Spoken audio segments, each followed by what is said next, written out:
Hello and welcome to the Make Ideas Reality podcast. Thinking big. It widens our horizons, taking you out of the ordinary and into the extraordinary. The ability to think big is one of the cornerstones of success. But we've all had one of those big, lofty New Year's resolutions, and 3 weeks in, we've thrown in the towel. What does it actually mean then to think big? And how do we achieve those big, lofty goals without falling flat on our faces 3 weeks in? My guest today, Paul Jackman of Jackman Works, is known for his scaled up big projects. But today we won't be just probing him about that. We'll be talking about how he thinks big. We'll hear where it all began. Paul lifts the curtain on his creative process, and we hear how thinking big has brought friends, sponsors, and even TV networks a knocking. A great episode here, guys, so look forward to sharing it with you. Now let's get into the show. From humble beginnings in a basement to things that have large displacement. Formidable with a palette and saw, his work will leave you with an open jaw. Welcome to the show, Paul Jackman. Thank you. Big displacement. My nickname in high school.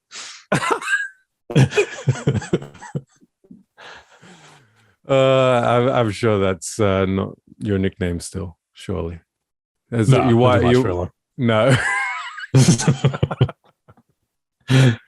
Oh my God. Welcome to the show, Paul. It's a pleasure to have you on. Now, I introduced you about having a large displacement, but I thought I would give you the chance to tell people who you are and what you do. So off you go. Yeah, I'm Paul Jackman. I go by Jackman Works on social media. I'm most known, I guess, for my YouTube videos and Instagram content. I'm an Instagram model, do some woodworking on the side, and probably best known for pallet wood and gigantic things, like pretty much anything. Giant nutcracker. I built a giant hammer, giant tools, things like that. And then just kind of doing weird stuff with pallets that is slightly psychotic, maybe.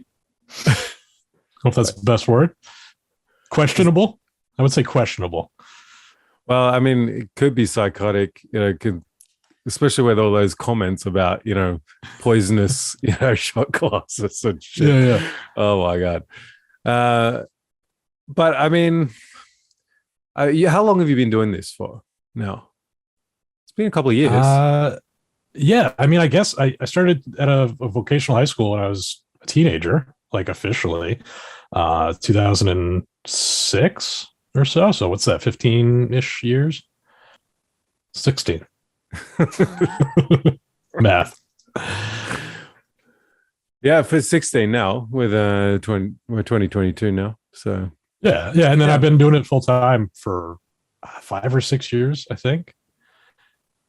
Hard time keeping track of that. Yeah, so seems like a lot longer. Yeah, because I met you at Maker Central, like I meet most of these people, makers on this show, and not knowing anyone at the time, like I saw your projects and they seemed, large and intimidating. That pun is fully intended, by the way. But nevertheless, I guess over the years you softened on me a bit, and back in 2020 I had Graz on the show, and for those who didn't hear it, Graz talked a lot about the importance of networking, and a big part of that conversation was about how he got to know you, and so I wondered if you wanted to go further back from when you met Graz. Maybe when we talk about this, you just talked about vocational high school. Where did this all start? Who got you interested in wielding tools and breathing sawdust?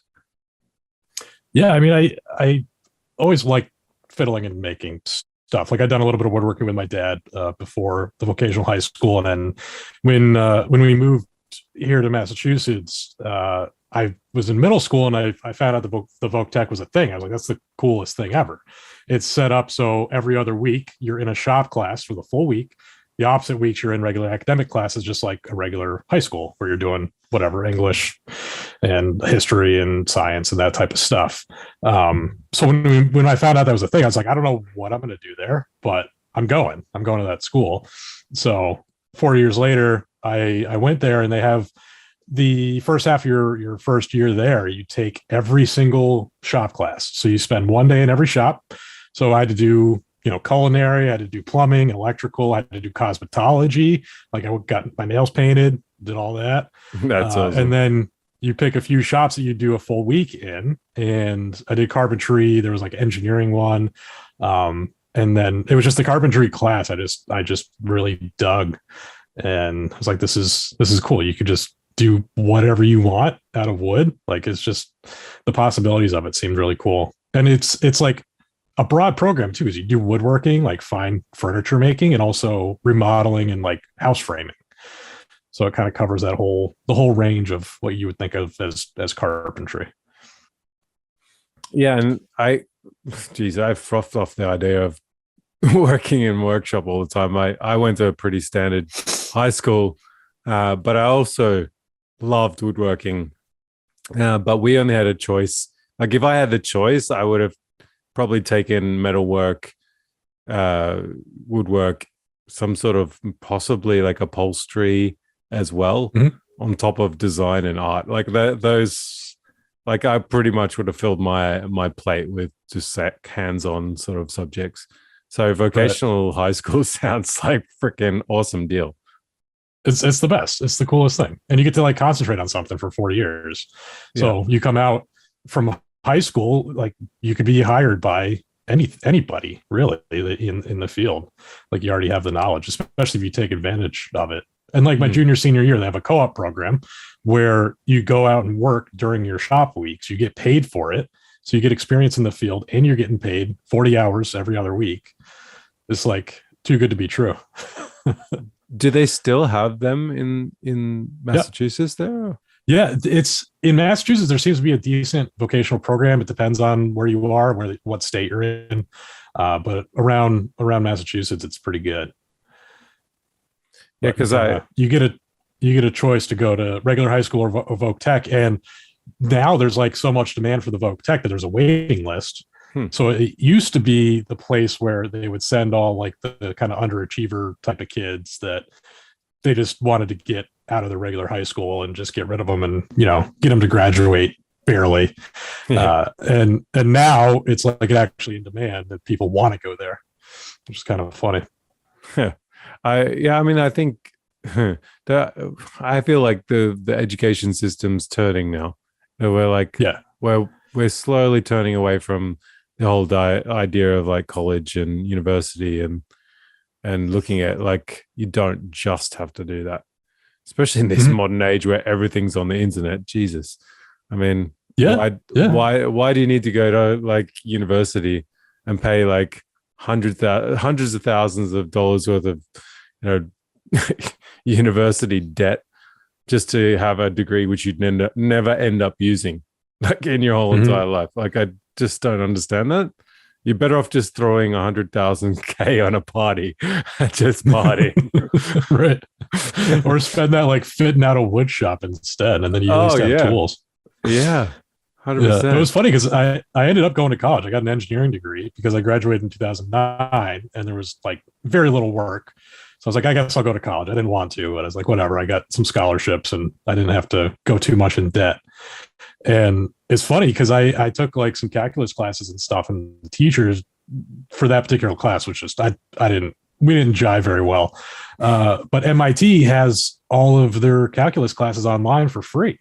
So I would watch the MIT lectures, learn from them, and like that's how I learned in my first year of calculus. Like that's how I passed that class. That's hilarious. Kind of funny, and it was free.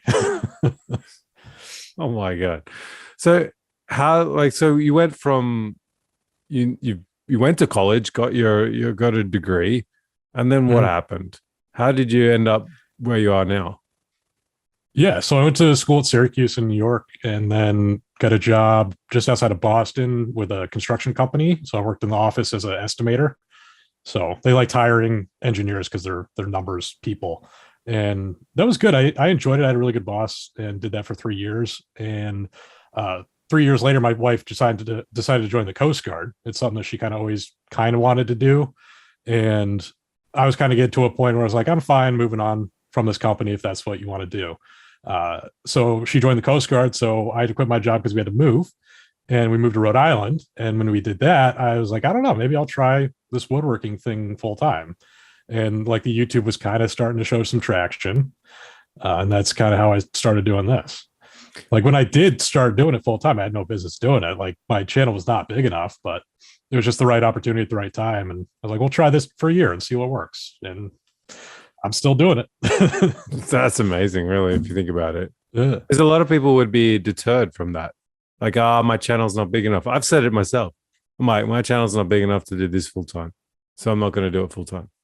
But saying that, probably if I went full time, I'd do a lot better on my channel. But anyway. Yeah, it's that thing. Like if you have to do it, you find a way to make it happen. Like it's I'd say 50% luck and 50% just the drive to make it happen because you're in that position. Like you just kind of, I don't know, you roll with the punches. Like I was lucky that my channel took off, with people and people liked it, and I just kind of took advantage of that where I could. Yeah.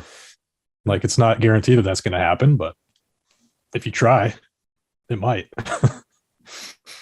So now you basically just decided after you've been dabbling in YouTube, right? Obviously before you went in. Yeah. So when I was in Boston, I set up a basement workshop and just kind of started making YouTube videos every once in a while, just for the fun of it.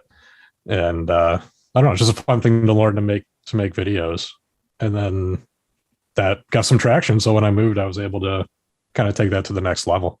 And that's where Graz was, right? In Boston there, wasn't it? Yeah. That's where my life changed forever.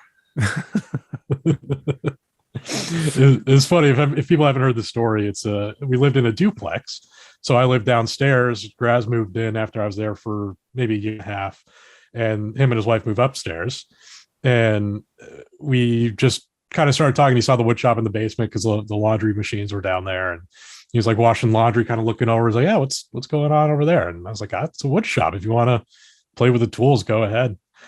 And I told him about the YouTube channel, and he was like a fan of Jimmy DiResta at the time. Happened to like click on one of Jimmy's videos, and he saw in the comments that I was like in the comments. He's like, "Oh, there's this guy again." Like we just kind of kept crossing paths with each other.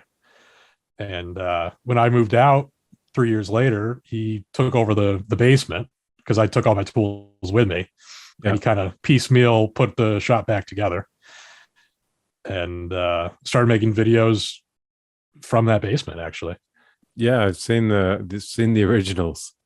It's pretty cool. It's and like, tight how space. Did you fit in that basement? Like, you're it's perfect for him, dude. How did you even work? You would have been hunched like a hunchback in Notre Dame. Like, geez. Yeah, it wasn't pleasant, but it was a wood shop, so I put up with it. The ceiling joists are at 6 feet high, and I'm 6'3".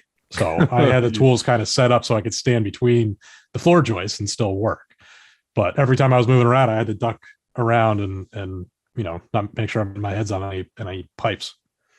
So let me get this straight. So you basically were working in this shitty basement shop, which you couldn't even stand in properly.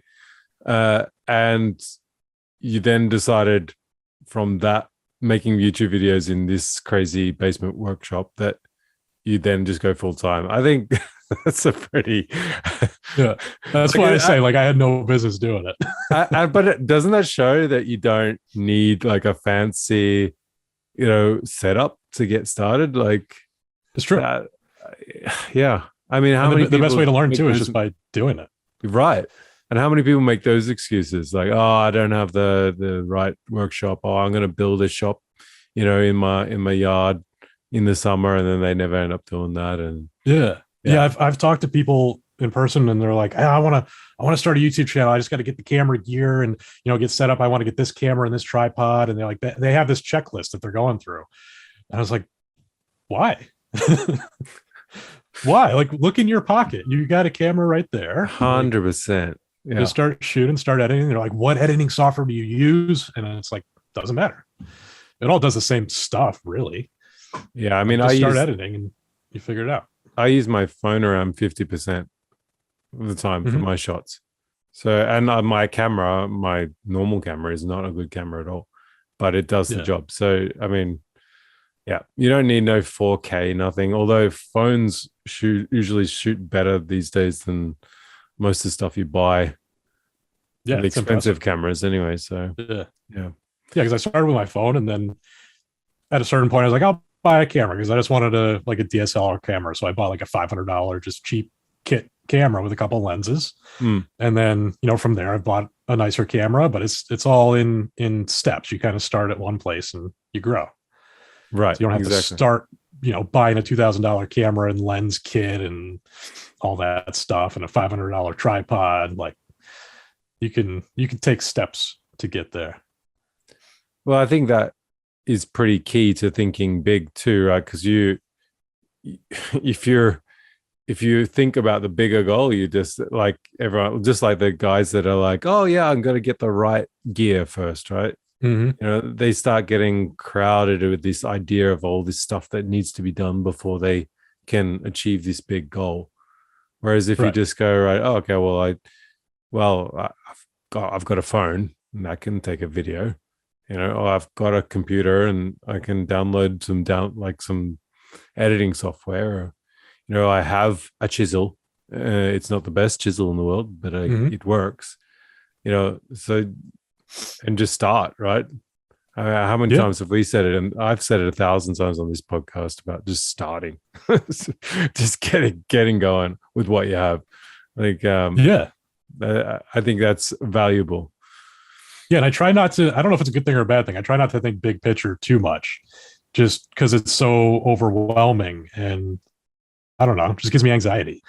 Like just take things one step at a time and you'll get there.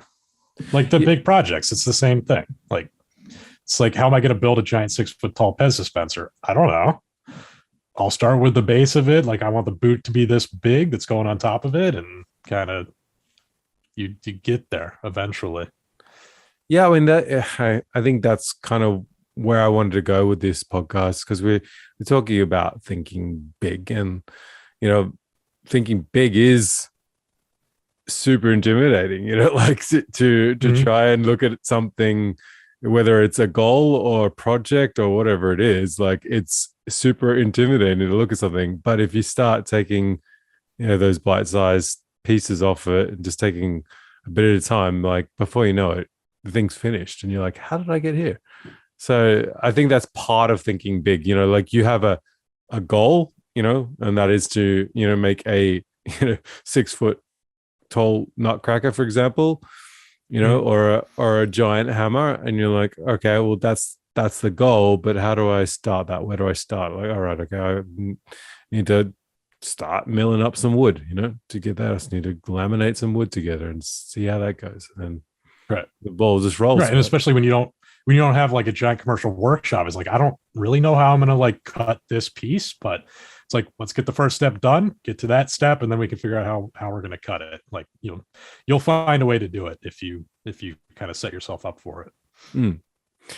I wanted to ask you about your projects because you're known for like pallet wood, scaled up projects, and you seem to put a lot of effort also into your videos. Mhm. Um, you know, it seems like you've always chosen to choose a unique choice of materials and projects. Is there a part of you that wished that you just made normal things in normal sizes and made normal videos to match? All the time, every day. It's I don't know. What's the quote? Like, I don't do things because they're easy, because they're hard. I don't remember what that is. Yeah, That's Wayne Gretzky, I think. I have no idea that. Totally made that up.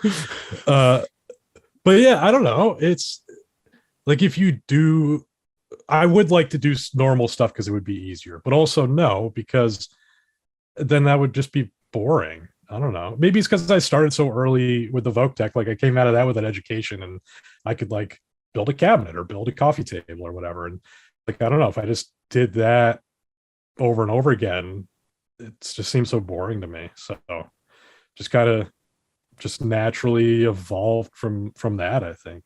Like, let's use weird materials and see what we can do with them. Let's make things at weird scales and, you know, put that challenge to make it happen. Because like I don't have really any super fancy equipment either. Like all the equipment I have, even now, I'm in like 1,000 square foot barn, and still I'm kind of working with the same equipment that I had in the garage or in the basement originally. So it's nothing anybody can't do.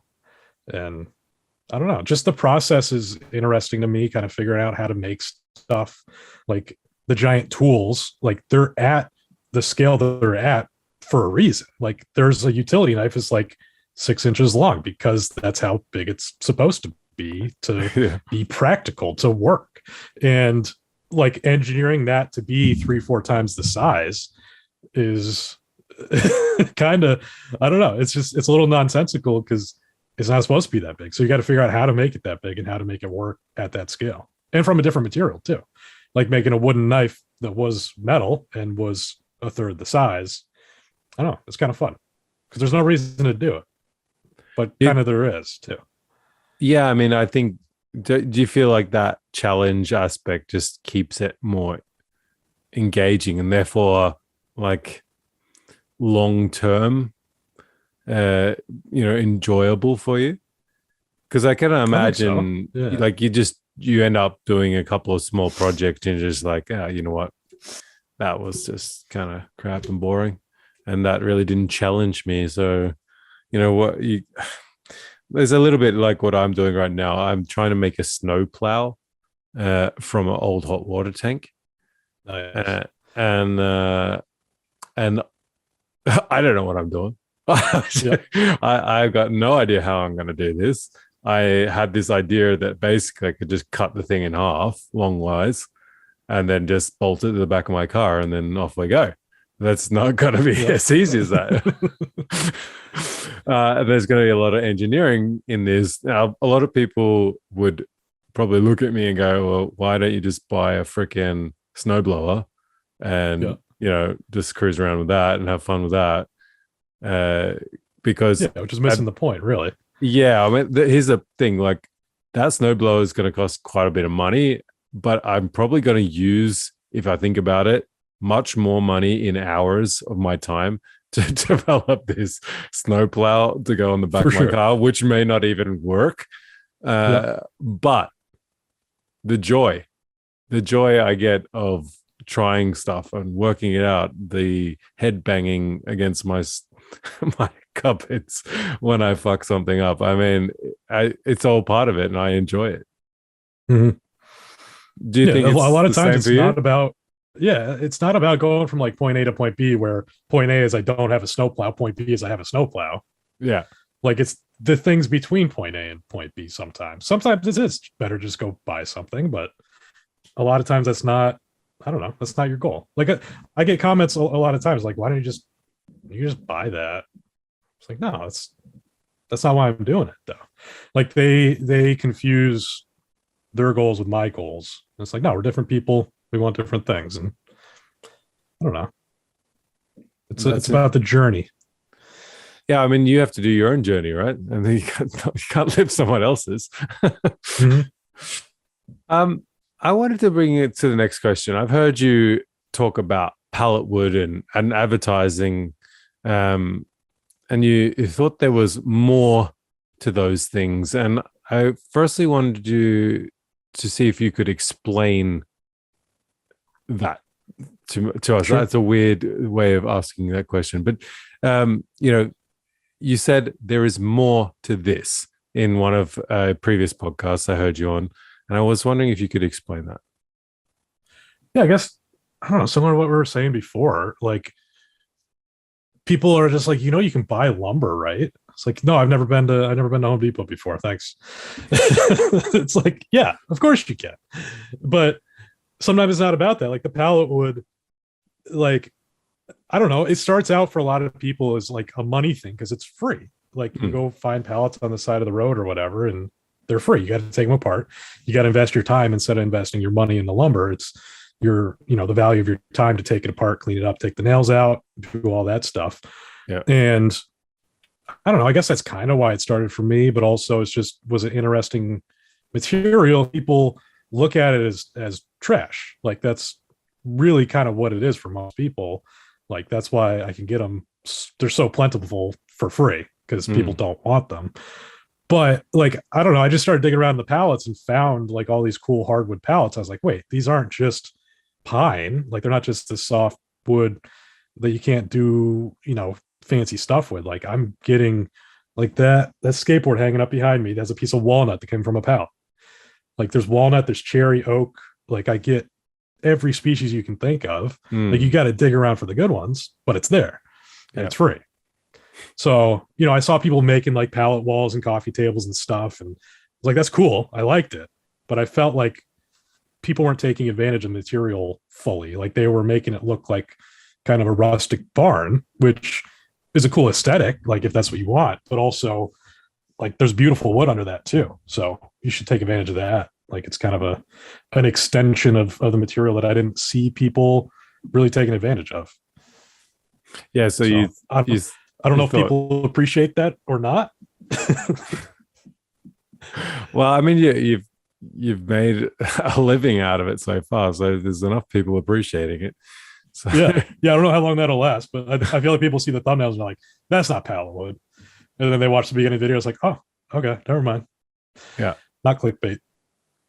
I mean, I think that is kind of what we're talking about. There's more to this, like it surprises people to see the finished product was actually made from pallets, like that's, the people, how many times have you seen someone slap 4 wheels on a pallet and say, I made a coffee table, like, like, okay, really great that you could screw some screws in. Fantastic. But, have you seen what my friend Paul's been doing with this pallets? And the thing too is like it's not even specifically about pallet wood necessarily. Like that we replace pallet wood with something else, whatever that might be. Right. Like it's about looking at something from a different perspective. Like that's kind of I don't know if people get that from my content or not. I hope that they do. That's kind of the goal. The same thing with like the giant tools. Like when you look at something that's 6 inches long and is now 8 feet long, like you think of it at a different perspective. You kind of think about things differently. So that could be pallet wood. It could be rebar. It could be nails. Like it could be whatever.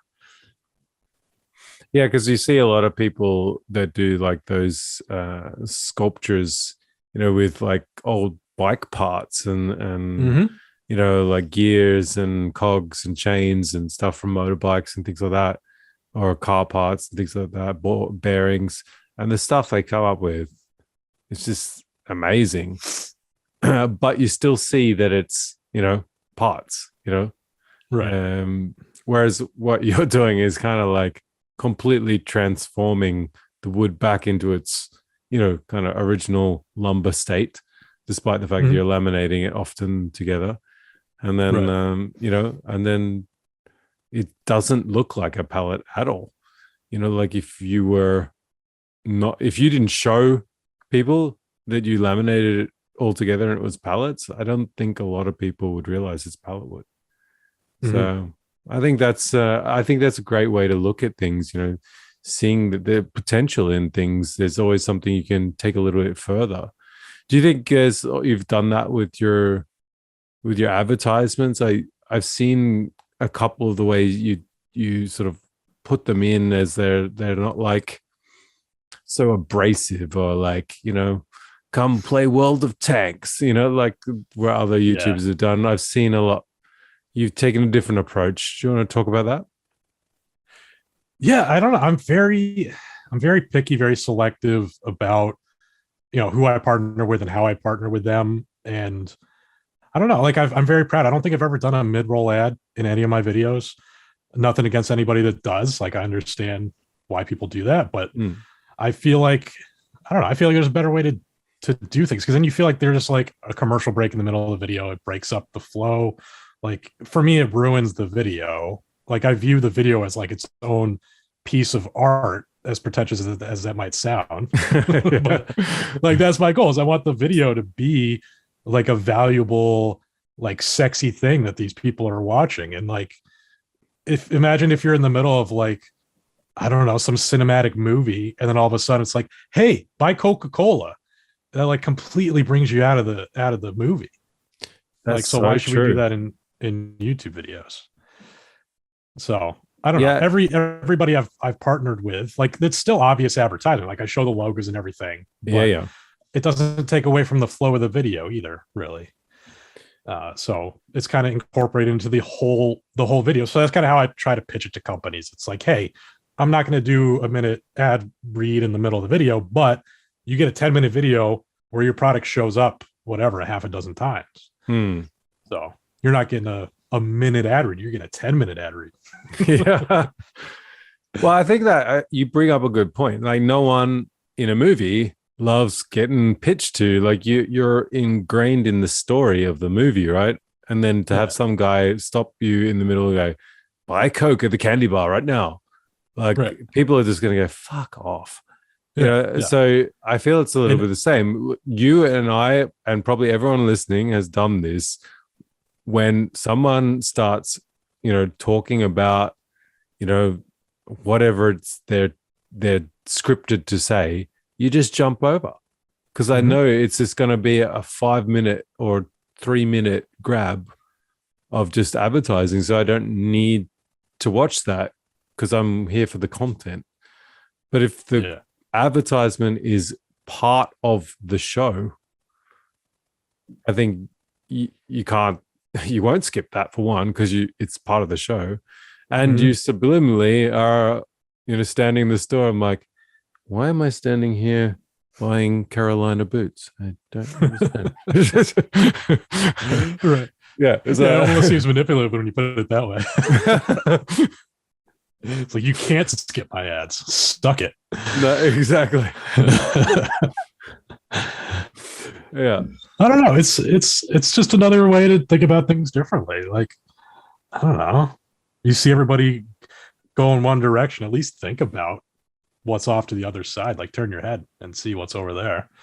So that's my goal. And like nobody wants to be advertised to. I don't want to be advertised to. I don't like it either. No. So I try to at least make it fun and kind of incorporate it and make it useful stuff, like working with Carolina Shoe, like you mentioned, like people wear work boots. So it makes sense. Like woodworkers wear work boots, like working with, I don't know, isotunes, like hearing protection.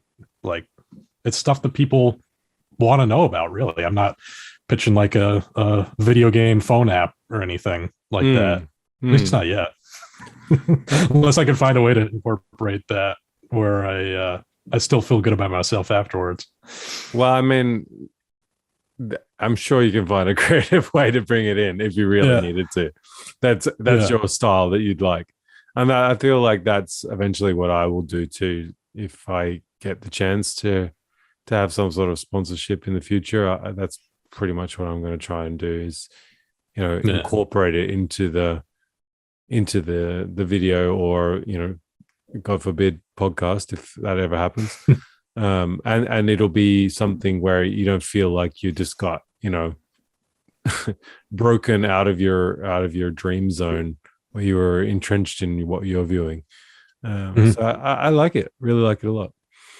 And it is like, it's easier said than done. Like the 100%. Large companies don't care. Like they're all about the numbers and that's it.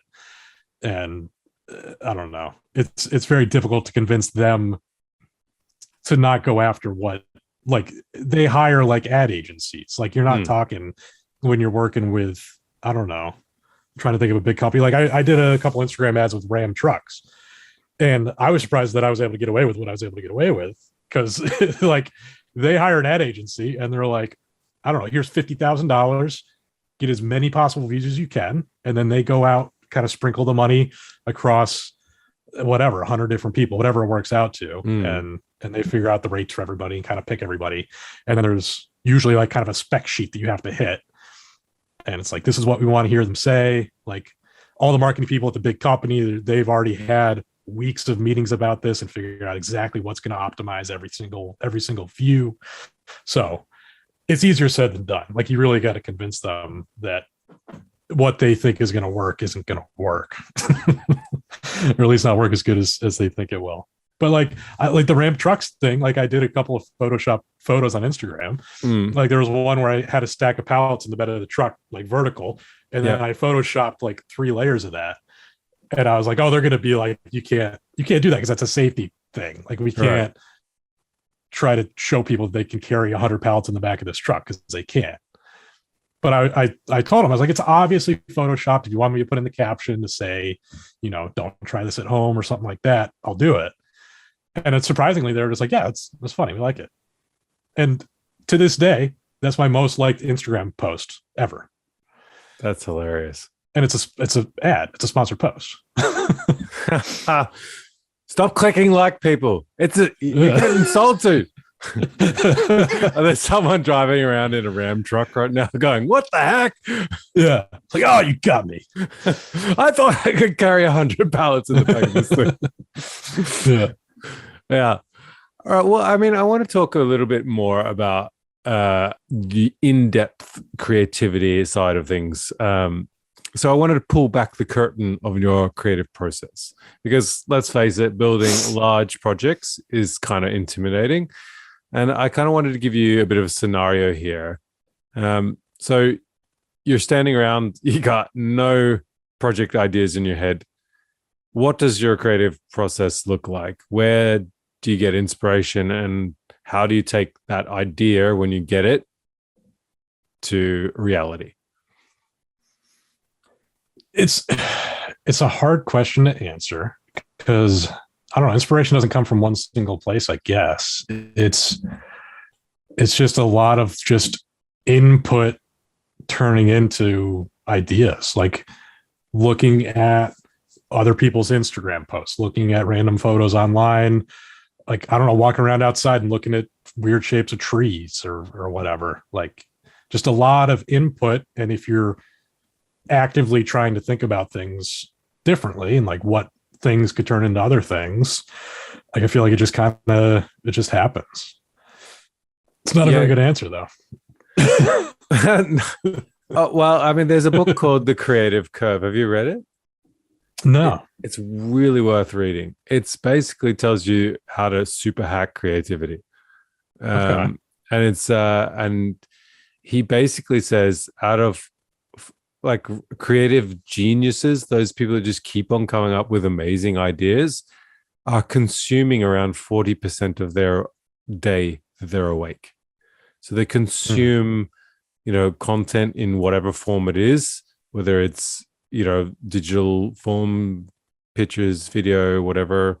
And then they are out and about, consuming as well. So they're looking at culture, they're walking the streets, they're looking at things. But the key that he talks about is about having the eye for it. So you're always aware of like looking at things in a different way.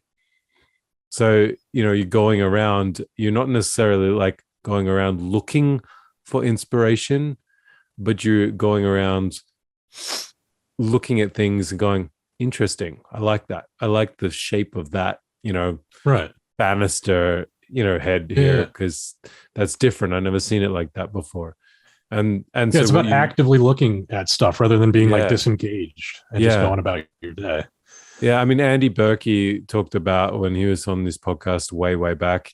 He talked about like looking at nature, like up close, just going and looking close to a flower, and just being like, you get sort of like in awe of the shapes and the things that you see in nature. So, but you just got to open your eyes. It's in your backyard, so it's super interesting. Yeah, and just looking at things and see how they get put together. Like that can kind of drive a thing in yourself, like, oh, you can connect something to something that way. Like just things that you haven't seen, or like why things are put together the way they are, if it's for the strength or whatever. Just kind of asking those questions rather than just taking things for granted that they are the way that they are. Yeah, I mean, I also see the fact that like we had Ivan Eiler, who's like a kinetic metal sculptor. He's also been on the Netflix show Metal Shop Masters, Mhm. and he was on last podcast. And he's an inspiring dude. Like, I mean, he some of the work he does is freaking mind blowing, and so being influenced by that, like I end up looking at projects which I never would have looked at before because of his work. And then Mhm. now I find all these small things sneaking into my new project ideas where Right. there's cams and belts and chains and Yeah. things coming into my work. And I'm like, I didn't expect this. But then, it's kind of expected because that's what I've been, consuming as content the last couple of weeks. So Yeah. really It's a lot interesting. about the subconscious. Like you don't realize that you're thinking about stuff sometimes, but you are. Like Mm. the more you input into your brain, the more it's gonna churn around in there, and then eventually it'll pop out something. Well, I mean, when you do get an idea, Paul, like what are the steps you take towards making it a reality? Is there a certain routine you have with the project or something along those lines that you go through every time? Or is it just sort of just go with the wind? Yeah, I don't know. It depends on what it is, I guess. The scaled projects, I do a lot of playing around in SketchUp. Like that's a program I use a lot for almost every project. Like even if I'm not like doing a full model of a project, like just to see like I don't know, the big hammer to see like relative to me, like I have a little model of me, just a person that's scaled to my height, and then put the hammer next to it just to see what that looks like. Because like you could say it in your head, like, oh, this big knife's going to be 3 feet long, but like, what does that really mean relative to everything else? Mm. So just for relativity purposes, it's useful. But then I don't know, some things I will fully model in SketchUp so I can, make sure that what I'm seeing in my head actually works in the physical world and can get assembled. Um, Typically not all the way to like having cut sheets and stuff like that, but just enough so that kind of helps you think through the process too. Like when I say I don't go into a project with all the steps figured out, like that's kind of thinking back to the original idea. Go into SketchUp, you can kind of figure things out, kind of figure out the rough steps that will get you from the idea to the finished piece, and then Mm. those will guide you along the way to actually getting it done. So you get, I feel like I get 90% there with SketchUp a lot of the times, and then once I'm actually building it, I kind of figure out the last 10% of tweaks that I need to make to actually make it work. Do you find that it's better that you sort of like document a lot of it, or do you have a lot of this stuff just always floating around in your head? It is helpful. Yeah. Yeah. Just getting it down on paper. I don't know. It's a little bit I, of everything. I think I need to do that because I keep everything up in my head, like all Yeah. projects, all solutions. It's all just a mixing pot of craziness. The only real drawings I do often are like these nearly hieroglyphic type drawings Mhm. where I'm trying to work out like how a mechanism might work.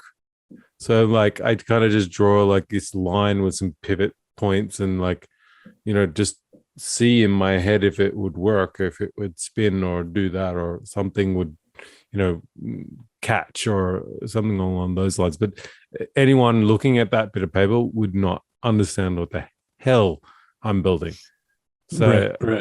So Right. I think SketchUp's probably a good idea because at least the people could see like, oh yeah, it looks like you're building a a cabinet there. That's pretty obvious, Yeah.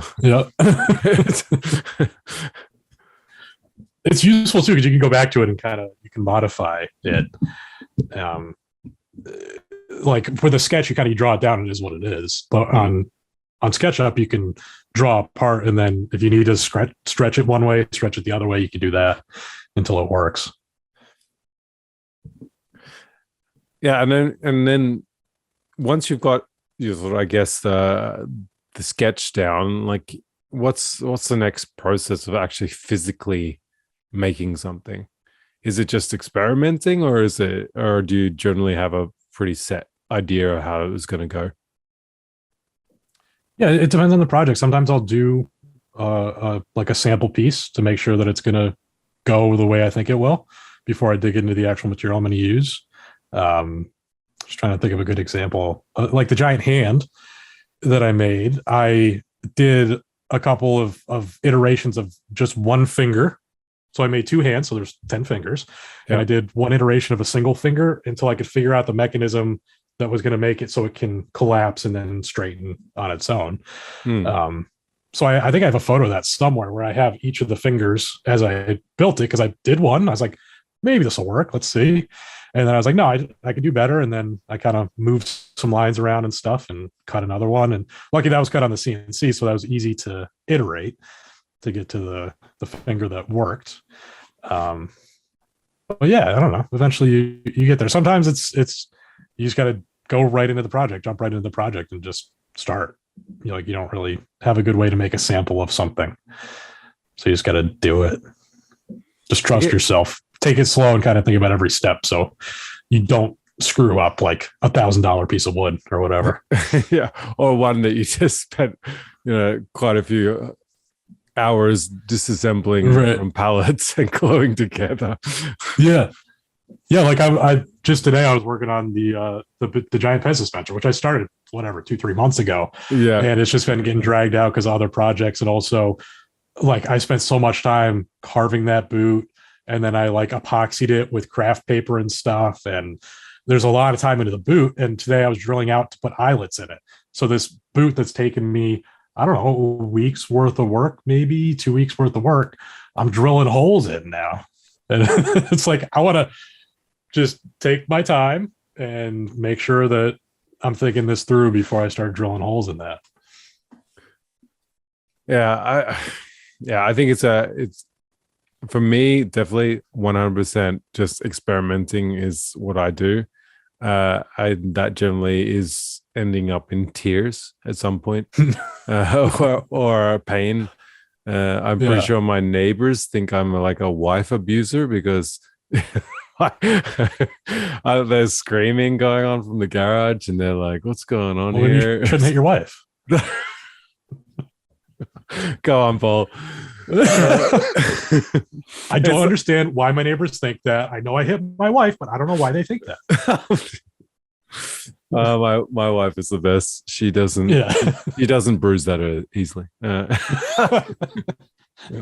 Anyway, I wanted to also sort of say though, like it's pretty clear that like no matter what process you take, whether you take the SketchUp, approach or it's all about taking the small steps towards like that big end project goal, right? Mm-hmm. And that seems to be a key to being successful. And I was thinking, however you define success, with building a channel like yours, the projects you do, networking and relationships also seem to be a big key to success as well. How do you think thinking big and doing these big projects and doing your own thing has helped build friendships and professional relationships? I don't know. I guess it's unique enough that kind of people just naturally take interest in it. Like that's kind of always my goal, is to make something that hasn't been made before for the most part. And I feel like that just kind of generates people's attention, and they kind of want to know more about it when they see it. I don't know. I hope advertisers see that and they're like, oh, this is different. Let's see what this guy's about. I don't know if that's always the case or not. Like a lot of it is like you talk about networking, like just treating people like people. 100%, right? Yeah. Not treating it like a business relationship necessarily. Like, behind these brands are regular people just like you and me. Like it's not, you're not talking to Ram, you're not talking to a truck, you're talking to a person. So kind of I feel like a lot of people don't act that way usually. Like, no, you're right. I don't But know. I guess that all Like a just, lot of these people are really cool people. I yeah, want to be right. friends with them even if we weren't working together. I mean, that's something that stuck with me when I was talking with Graz. Is it's like he sort of gave me the feeling that you were just so welcoming and like yeah, yeah, just have at it, like if you want to crack work in my workshop whilst I'm not here, like go ahead. And like just Mhm. being human has, I guess, fostered that relationship, which has had its advantages, right? Like Graz, just conveniently happened to work for Carolina Boots at the time. Right. And also, Total Boat is also a sponsor of yours as well, and Graz has Mhm. moved jump ship and is working at Total Boat. So, those relationships, having those relationships must mean something, for regards to, sponsorships and things like that coming in the door, right? Yeah. And like if you've ever gotten a job before, so pretty much everybody, like it's not necessarily about being the most experienced person or the most qualified person. It's about knowing the right people a lot of the Mm, times, unfortunately, or fortunately. Uh, just keeping the right relationship with the right people and being genuine about it too. Like not just being nice with people because they work for a company you want to work with, like actually, I don't know, actually, genuinely liking them. right. I mean, providing that they're okay, like they're good, Right. as Yeah. long as they're not assholes. But then Yeah. you don't work with them, right? Because Right. right, Right. If that's the case, I guess you flip the table there on the other yeah, side. right, If it's a person I don't like, I might just not work with the company, yeah, it makes sense. which And comes from a point of privilege. I'll acknowledge too. Like I do leave a lot of money on the table, so not everybody can be this cocky. well, I mean that isn't that part of it though. I mean, this is the way I believe about it anyway. Like you may leave that one guy on the table, that money on the table, but the guy was a knobhead, so you didn't want to work with him. But then Mm, came two lucrative deals with super nice guys to work with, and it sort of right. it comes about, right? Putting Yeah. the And you kind of find that things just, I don't know, things find a way of kind of falling in place usually. And you never know what'll happen from opportunities like I know we haven't really talked about the TV show much, but that I know you wanted to talk about it. That developed because I was making a video celebrating 100,000 subscribers. Went to New York City and filmed that at the YouTube space, just because like Carolina basically paid for our room and the cost that we had to be there. I had Graz and I had Pat Lapp with me, and then Jimmy and Derek ended up coming down for the day and filming with us. And none of us really made any money from it. Like I made a video from it, but it was just kind of just because, like, I don't know, none of us are really getting anything out of this except we get to hang out with each other. That's fun. mm, And like that weekend, Graz taught me how to use Premiere Pro. So I kind of learned some new stuff from that. And we took a photo in this giant Adirondack chair that I made for the video. mm. And eventually, in a roundabout way, that photo led to our TV show. So it's like you never know what's going to happen from opportunities. So kind of, just I don't know. I guess my advice would be to just try stuff and see what comes from it. Yeah, because I think, isn't that interesting? Like, well, I mean, if you hadn't decided to go big for your 100,000 subscriber, video, and take that trip. Was it New York? Was it New York, the Yeah, New studio? York City. Yeah.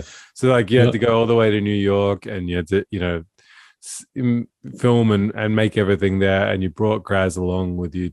Like if you didn't think big like that for that project, then potentially the TV show doesn't happen, right? Right. Yeah. Right. And if I was just thinking, like, if my goal was to get on a TV show, that's not what I would do to make it happen. No. And also, like, if I was just thinking about the bottom line, I wouldn't have done that. Like, Yeah. if dollars are the only thing that's driving me, like, that's something that you just wouldn't do. Mm. So I don't know. it's good to just take opportunities and see what happens, because you never know what it might turn into. It might turn into a TV show. It might not, but you never know unless you just kind of throw those, cast those lines out there and see what bites. Now, is there any info you can give us on this TV show? We think it's going to come out in March. We don't really know. They don't tell us much. It's on Netflix, which is technically a secret, so you didn't hear it from me. And that's probably about all that I can say. It's obviously maker related. You're making things, it is. Right? So yeah. So we're building stuff. We're at Jimmy DeResta's shop, his new big barn.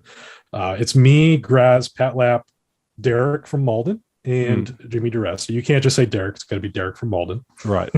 Yeah. So the five of us just building stuff in the barn, and there's going to be 8 different builds, 8 different episodes. So each episode is a different kind of. It's I'd say tangentially related to what I do, like big, fun, wild builds. Yeah, go big or go home. That style. Yeah. Sure. With kind of like a fun narrative behind it. Yeah. It's not. It's reality TV, but it's a little contrived, but not too much that it's not cringy, but it's still fun. So I'm very happy with how it turned out. Fantastic. Oh, well, we're all looking forward to that, Paul. I'm excited for all of you guys, and just because you're on the show right now, I'm more excited for you. So I'm hoping it'll be something big and it'll turn into something cool for the 5 of us, but also just for the whole maker community. Like, it could be good for everybody. Right. I mean, you just don't know what comes of it too. Like, you guys know so many people as well outside of, the 5 of you guys. So, the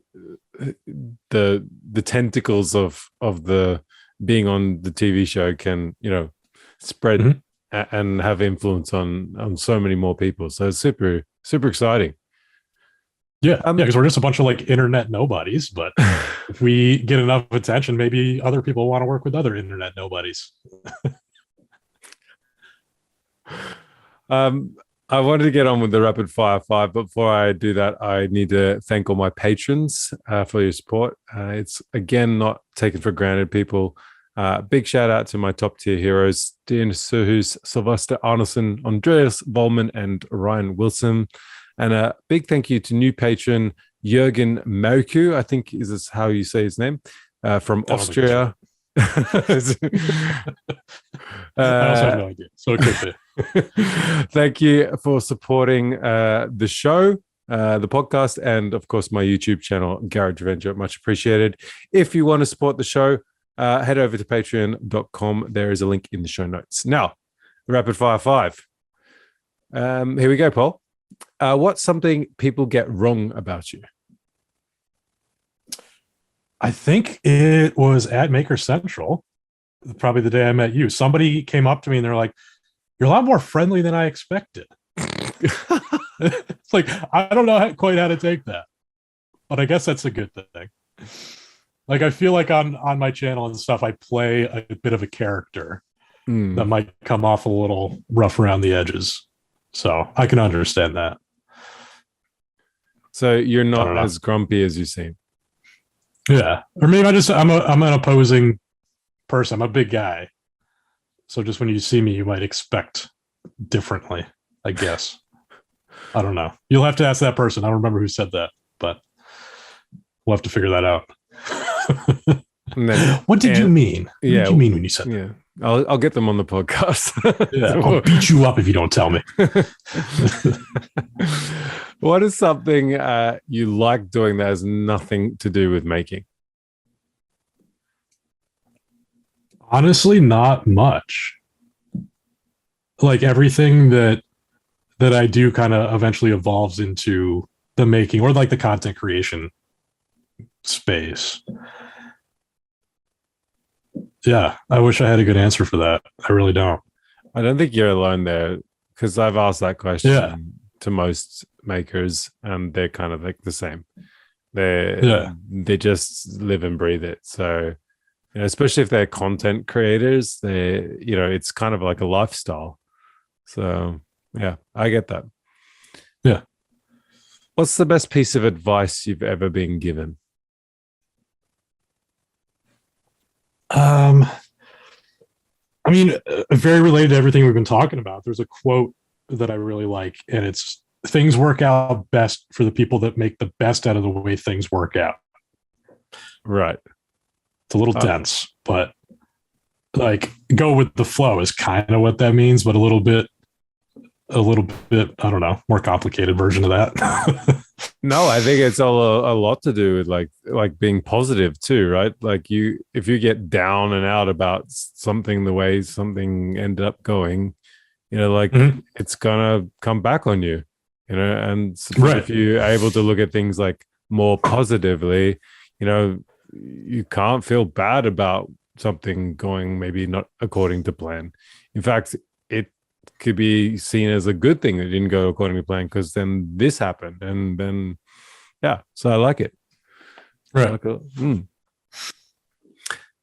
Here's the question that everyone hates: what does happiness look like? I wish I knew. You're looking at him right now. Yeah. I just wanted to make a real downer right there. And the last question. I mean, if you don't have an answer, do you have an answer? What do you think it looks like? How does happiness look like? I don't know. It's a hard thing to define. I guess it depends on who you are.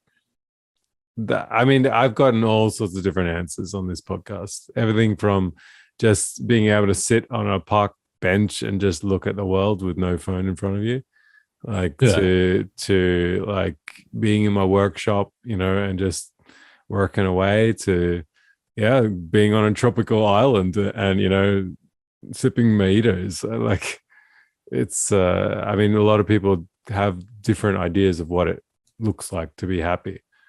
And I think I asked this question mainly because, it's probably a bit loaded, of course. It feels like people need to ask themselves that question.